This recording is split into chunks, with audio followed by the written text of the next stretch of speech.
I don't think judging somebody based on their choice of stuff is the direction I want to go in my life anymore. Even if it's for this arguably better or good purpose of not wanting to make yourself seem unapproachable. Hi everyone, welcome back to my no-buy year and the week of sales survival. In today's video, we're going to do kind of a deep dive discussion on how influencers are the most influenced in our society these days.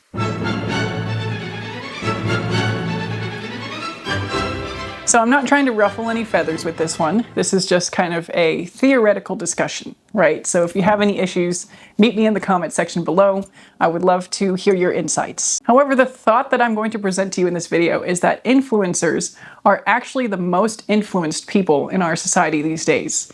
And they are not able to be free from the pull of consumerism and the impetus of selling consumer desires. So in this way, they are slaves to continuously peddling the desire for new things, perpetuating the idea that new things are better and that it's good to follow trends, to be aware of trends, that it's somehow better to dress in a certain way or act a certain way or have certain ideas even. And I could be guilty of this too, as far as having ideas that it's better to not be slaves to aesthetics and consumer ideals and the pursuit of newness and pursuit of beauty in our lives, pursuit of continued beauty through consuming new things rather. And people who make their living through selling things online kind of have to keep inflating the value of stuff that they can sell and present these things in an aspirational way in order to keep on doing what they're doing.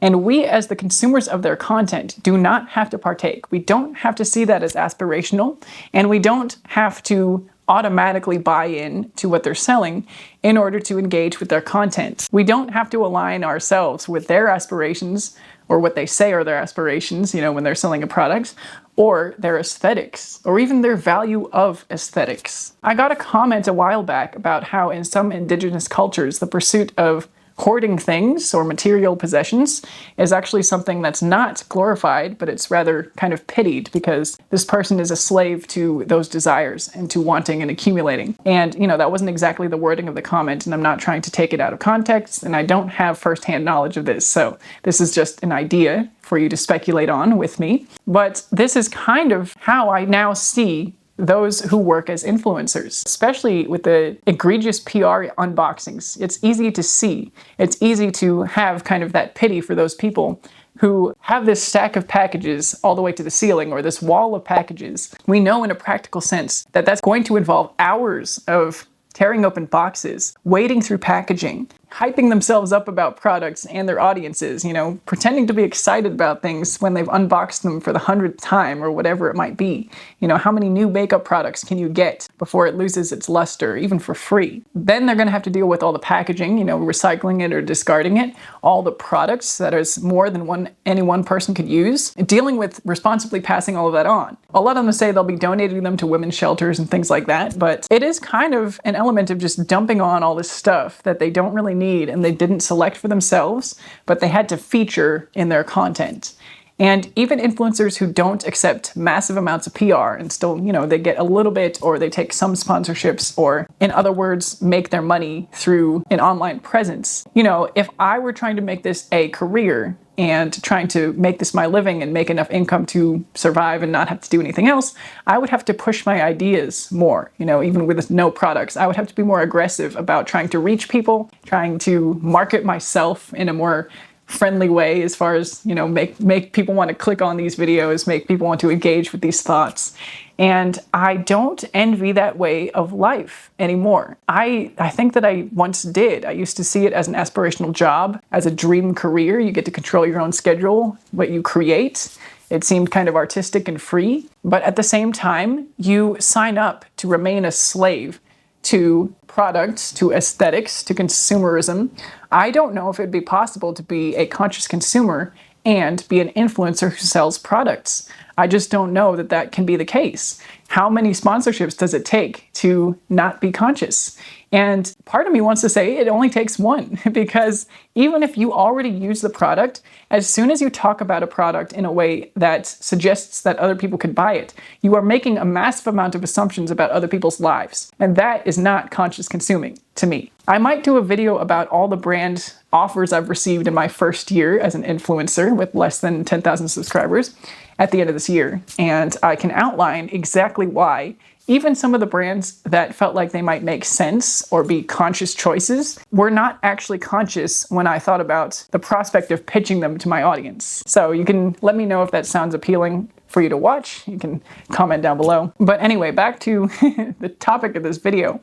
We can be free in our engagement with influencer content and consuming at large, right? We can be free in our pursuits of acquiring new things and bringing them into our lives. We can be impervious to marketing and sales. We can be immune to the tactics, all the stops that they're going to pull out in order to try to entice us to buy things. We can shut that down for ourselves. We can make our eyeballs immune, impervious to those kind of onslaughts on our attention. We can make our souls fortified to not want to partake in that kind of pursuit of aesthetics, pursuit of improvement, pursuit of evolution. We can be free. And I guess the thing about influencing influencers is that I'm sure many of them truly believe in what they're selling.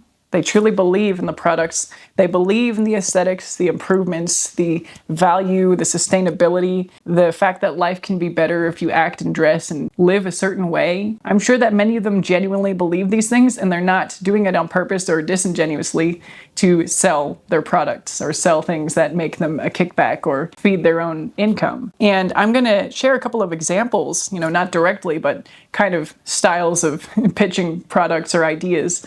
And you can observe within yourself. If you have any reactions to the things that I say, you can maybe evaluate what narratives that you've kind of taken on board and whether it serves you to actually believe them, to be kind of slaves to your ideas, your own ideas on these topics. Is it because you too have learned these narratives? Narratives that often encourage consumerism, the pursuit of beauty and aesthetics and style? I still do consume a fair amount of content online, mostly on YouTube, and I was linked to this video that was talking about the pursuit of less, right? It was a minimalism channel, and I think the story was about wanting a very expensive sweater, like a $700 sweater or something, and how this person was talking about how that was actually not a good thing to want and to pursue and to buy. On the surface, I agree with all of that. Also, kind of on the surface, in a practical sense, I do agree with anything that you can tell yourself to talk yourself down from the ledge of a possible purchase. So take it all with a grain of salt, with that grain of salt in particular, right? If it's going to stop you from buying something and making a possible not conscious purchase choice, then go for it. Whatever you need to tell yourself, at that time, at that moment, you have my blessing to do that. However, I'll continue to flesh out this example, and then you can kind of rethink maybe your thoughts on that at the end, reformulate your thoughts. So this person was talking about this expensive sweater. And then they were also talking about how, actually, in her opinion, expensive things like that, like the sweater, like flashy logos, like the way you present yourself, even in a non-logoed way, just having expensive things, can make you unapproachable. And she wanted to remain approachable by continuing to wear her not super expensive stuff. And this initially got my hackles raising on a personal level, I will admit it. I'll be honest and transparent here, because I have some expensive stuff. And I don't think it makes me unapproachable, right? So I can be out here wearing my hundreds of dollars coat and my hundreds of dollars shoes and my hundreds of dollars jeans or whatever it is. And I don't think my choice of clothing needs to be what makes me approachable or unapproachable, right? As somebody who has expensive things, no $700 sweaters, but expensive things nonetheless, that would probably push this person's perception of the stuff that I have into unapproachable territory. I don't think judging somebody based on their choice of stuff is the direction I want to go in my life anymore. Even if it's for this arguably better or good purpose of not wanting to make yourself seem unapproachable. I think the the person who's the most dripped out in the diamonds and the BMWs and the Chanel and the YSL and the whatever it is, Louis Vuitton, could still be a very approachable person if they carry themselves in approachable ways. You know, if they're a friendly and outgoing and warm and kind, and, you know, you don't even have to be all those things to be approachable. You could just not be unapproachable, right? So I think it's more of the air of your person rather than the stuff that you choose that gives you this concept of being approachable or not, or being relatable or not. And I don't think, you know, when we criticize influencers who've become unrelatable, I don't think it's purely based on the stuff that they have. I think it's based on their new consuming habits that become unrelatable. The influencers who buy a new designer bag every week become unrelatable. It's not because they have 10 designer bags, 20 designer bags. At a certain point, sure, maybe it's the quantity of designer bags. But I think ultimately this person could still be relatable if they considered their approach to life in a way that was relatable in terms of values.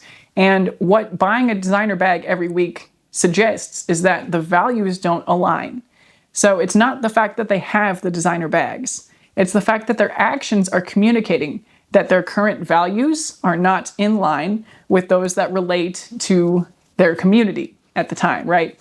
Some other people might find them more relatable for purchasing in that way or acquiring things in that way. But I think it's not the fact of the items or the ownership of the items or the use of the items even that makes them unrelatable as a whole. Or I would at least not like to think that way, right? Just because a woman down the street has a Chanel handbag and it might be one of those $10,000 bags that I could never fathom purchasing, I don't want to automatically think, oh, I don't relate to that person, or that person's unapproachable because of this expensive bag. Like, that just doesn't seem like a nice way to live in the world or to connect to my fellow humans. And again, no criticism to this influencer for voicing that opinion. I'm sure I have voiced many an opinion that I would go back on myself. So I can't even say that this person still believes that or that I'm interpreting it in the way that she intended it to. I'm sure that I'm not, actually. You know, this is my own reflection on what she said, what she expressed. So I'm sure that this is not the train of thought that she was on, right? This is just my response. So all of that I will acknowledge publicly and allow you to have that caveat at the forefront of your mind as I continue in my kind of criticism or reflection on these kinds of opinions. I've also seen a lot of videos about how to dress better or how to be more stylish or how to do XYZ with your clothing. Even personally focused ones, you know, how I started dressing better, how I stopped saving my nice clothes for a nice day, how I started being more polished on an everyday basis, even at home. And I used to not have any qualms or problems with these kinds of subjects, right? I kind of unquestioningly thought that, oh, this is a positive thing. This is a universal positive idea where it must be better to present yourself better on a daily basis. Even if you work from home, it's better to dress for yourself. It's better to get put together. It's better to be freshly showered and whatever, have your hygiene taken care of and some personal pampering routines even. All of that is better than not having that. It's better to have attention put into your choice of clothing than not. It's better to not wear ratty old sweatpants at home every day. And I was perpetuating these narratives even as recently as a few months ago this summer when I shared how my everyday looks are not stylish, right? And I kind of made fun of myself. I was kind of deprecating about it. Like, oh, this is what I look like every day. Like, maybe I should be dressing better.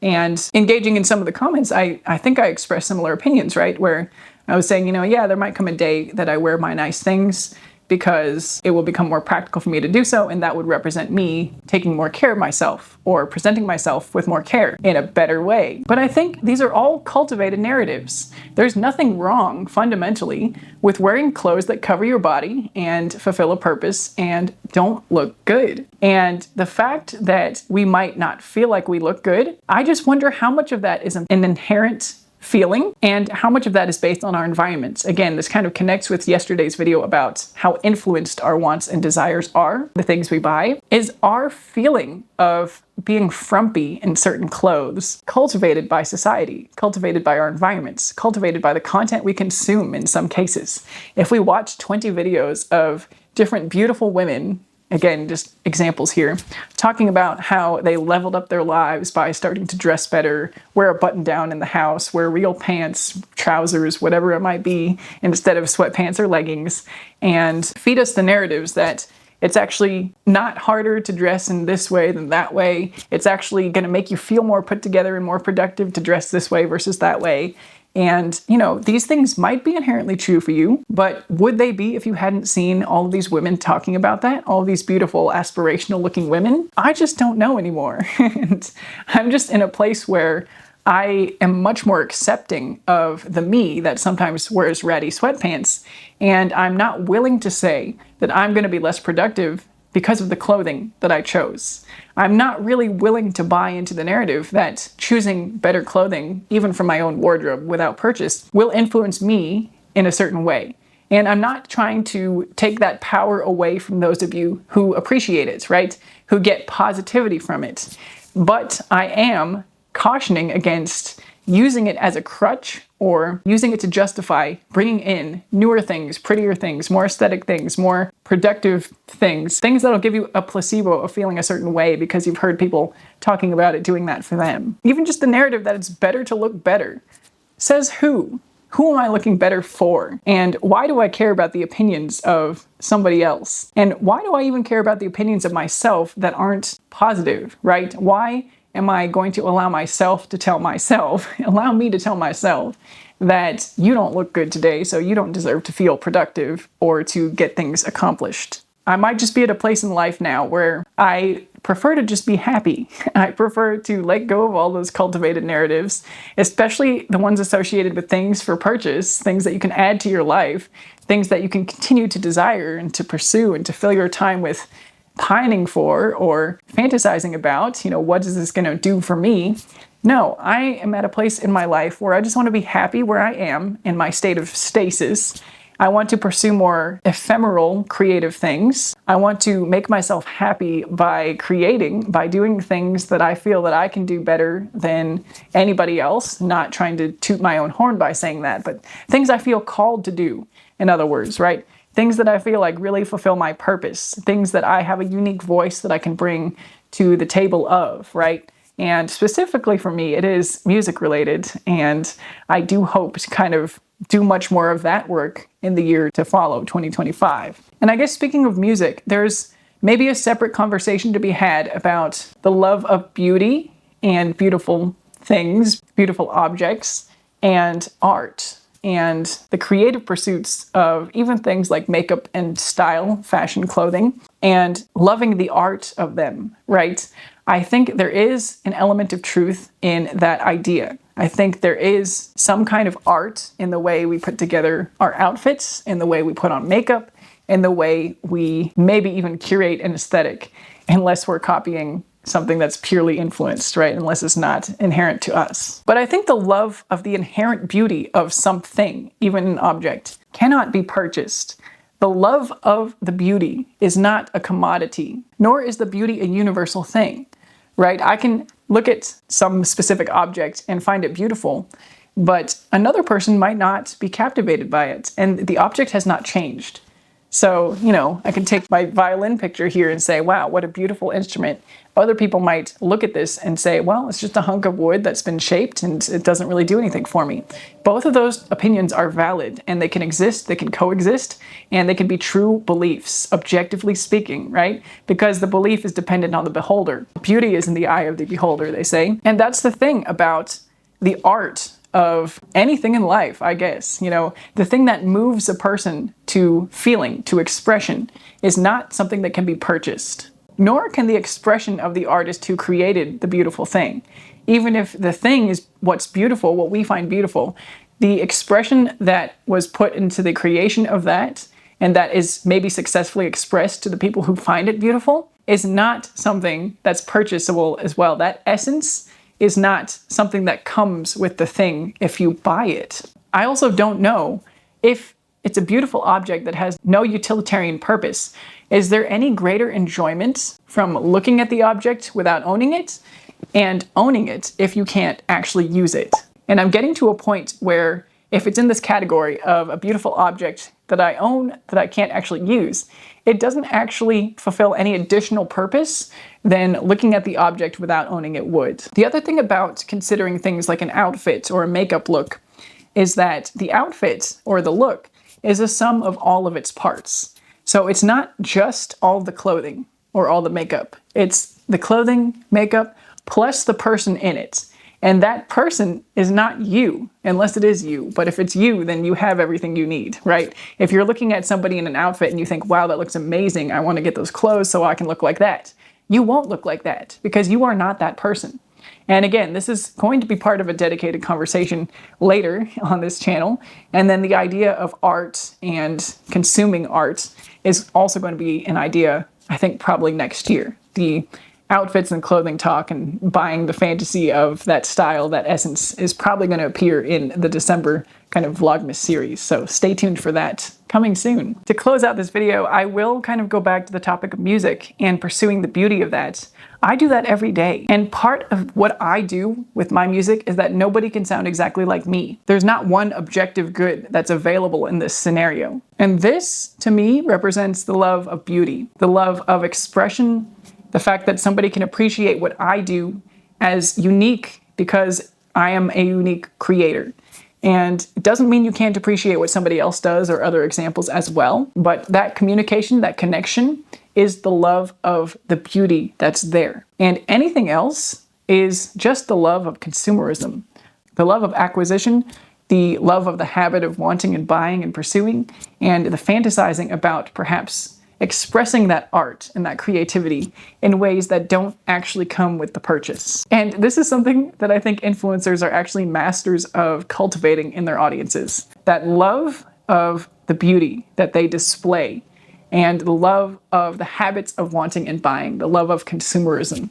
And I see it now in this way, at least right now. Again, I'm not precluding the idea that I might change my thoughts on this slightly in the future, but this is the idea, this is the way that I'm engaging with this idea now. And I think it is actually helping cultivate a sense of immunity to marketing, to influencing pitches, seeing them pitch new products or things that might be good gifts or whatever. I actually don't watch that kind of content at all anymore. But if I see incidental sponsorships or sales pitches, I'm much more immune to them now because I have these thoughts about how these influencers have to cultivate this attitude or read these scripts, even if they don't believe the narratives themselves, in order to do their job. And so in that way, they are not free. But I can remain free. I don't have to buy into the narratives. I can detach my perception, my judgments, from the stuff. It doesn't have to go together for me. I don't have to think, am I going to be approachable if I wear this lipstick? Am I going to look kind of unapproachable if I wear these expensive shoes? Like, I don't have to think like that. Am I going to be more productive if I wear real pants at home? I don't have to buy into that idea if I don't want to, and neither do you. And with that, I will see you in the next one. Bye for now.